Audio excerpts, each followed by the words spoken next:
Thank you so much for joining us for another edition of All Angles. I'm Dion Jackson Miller. And last night in the House of Representatives, the opposition indicated that it would not be further supporting an extension to the states of emergency. Let's go back to Gordon House a little bit and listen to what the Prime Minister, Andrew Holness, as well as the Leader of the Opposition, Peter Phillips, had to say. I therefore implore this House to continue to demonstrate our united resolve for as long as it takes to bring down the crime rate.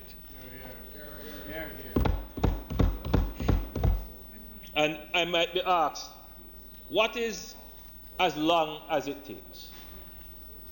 Mr. Speaker, if you go back to the first map showing the hotspots,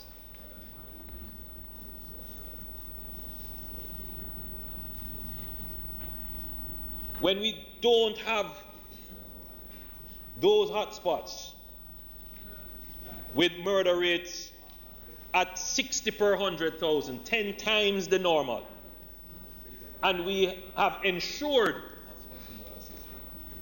well, and by the way, Mr. Speaker, we have hotspots more than 60. And when we ensure that our police has the requisite equipment, policing, and the citizens have taken charge of their own peace, we can, Mr. Speaker, not rely on extraordinary powers. The security forces have recommended that the efforts continue, and we are in full support of that recommendation.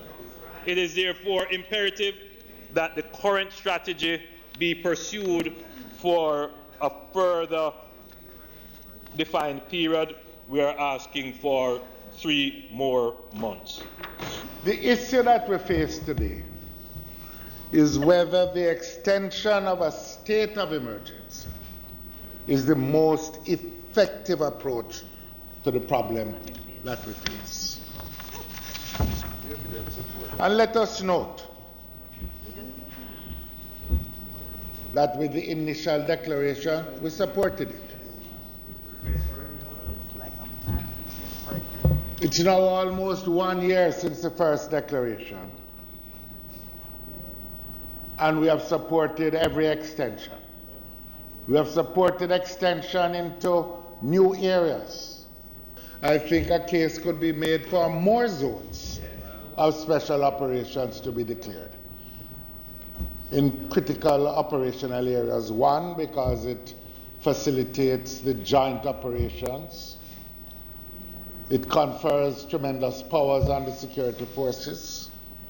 It allows for the concentration of social intervention. If there is a roadmap set out, not only you and us, but indeed the entire body of well-thinking people can buy into that plan and know where we're going, so we can know, are we on the right track or have we detoured? Is there a roadblock there? Are we going around? How can we contribute?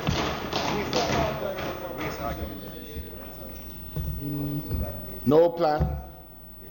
We ask for indications as to what would be the signposts that we could look to that would give clear indications as to the level of progress. The Prime Minister says murders are down. We applaud that. At what point do we have the democratic rights of the people restored? At what point? At what point can we say this is now normal? We support the extension of the ZOZOs. We call for more ZOZOs to be considered and instituted. But we cannot, Mr. Speaker, given our constitutional responsibilities, support the further extension of the state of emergency. Okay, well, joining me in studio, we have Executive Director of Jamaicans for Justice, Roger Malcolm, and Attorney at Law, Lloyd McFarlane. Now, to say that since the news broke last night, there has been loud and extensive and heated discussion. It's probably an understatement. So, well, we want to explore some of the views. Lloyd McFarlane, let me start with you. Make sense or don't make sense, what we're hearing from the opposition? It makes sense because what you have to understand to start with is that a state of emergency was never intended to last for a very long time. That is why the Constitution itself allowed only 14 days when the Governor General first proclaimed it, and then extensions of only 3 months at a time. And not only 3 months at a time, but requiring the 2/3 vote in the Houses of Parliament.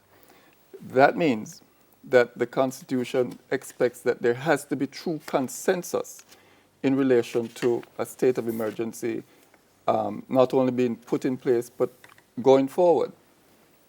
What we have here is a situation in which the states of emergency have been put in place in 3 particular areas, and ZOZOs have also been instituted.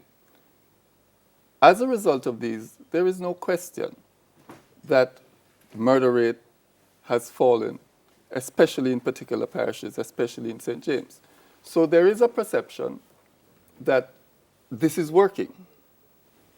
But we can't have the situation where people start feeling we can't manage without this, because it was never intended that a state of emergency would be a long-term crime-fighting tool. It could not work. You say perception that this is working, but isn't it working? Yes, but you see, a lot of it is psychological in terms of the state of emergency. Remember this. All of this could also have been done without a state of emergency. The ZOZOs are there. They have worked without a state of emergency. The police themselves know that they can do this without a state of emergency because just a few days ago, the police high command announced that they were going into certain operations in parishes that were outside of the state of emergency areas to, in fact, saturate them. So they know that they have the powers to do it without the state of emergency. What they want, however, is the further powers within the state of emergency to detain persons without having to explain why. Hold that thought, we'll come back to that. Let me ask Roger Malcolm, make sense or don't make sense? Honestly, Dion, I'm not going to prescribe what politicians should do. What I can say is that... No. What do you mean? I'm not going to prescribe whether or not the PNP should vote or should vote against it. No, I can understand. but I'm asking if their arguments make sense. Yes, the arguments are sensible, and the arguments from the government are sensible in the context of we have an impasse where people in Jamaica are being asked to choose between their safety from criminals and their fundamental rights and freedoms. And the unease with the crime situation has really left many Jamaicans who want both in a very difficult place. And it So leaves what's the political. JFJ's position on the extension? You support it or not? JFJ honestly does not have a position on the extension of the state of emergency, but we do have a position on is the conduct of the state of emergency. How is it possible that you don't have a position? You're the country's premier human rights agency. How do you not take a position as to whether a situation that suspends fundamental rights and freedom should be extended? I'll say that the state of emergency cannot continue in the way that it was previously undertaken, and therefore we would not support the continuation of the conditions in the state of emergency where the legitimate human rights challenges that have been presented are not directly addressed. And I can go through those specific human rights challenges. As to whether or not a basis exists for the continuation of emergency policing, JFJ is in a position to say whether or not that should continue. But what we cannot support is a continuation of the conditions within the existing state of emergency.